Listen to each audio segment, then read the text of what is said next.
L'opération antiterroriste aura duré plus de 40 heures. Au cours des 2 derniers jours, les forces israéliennes ont mené un raid de grande envergure dans le camp de Nour Shams en Cisjordanie.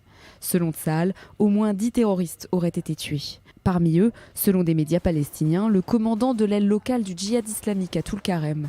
8 autres terroristes ont été arrêtés. Au cours de leur raid, les troupes israéliennes ont découvert et détruit un laboratoire de fabrication de bombes et saisi des armes à feu, y compris des fusils d'assaut.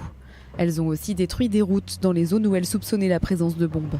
8 soldats et un officier de la police des frontières ont été légèrement blessés lors d'affrontements avec des terroristes. Depuis, tous les soldats ont été évacués de la zone pour recevoir des soins médicaux à l'hôpital. Pour protester contre les morts à Toul-Karem et à Gaza, le Fatah a annoncé une grève générale ce dimanche.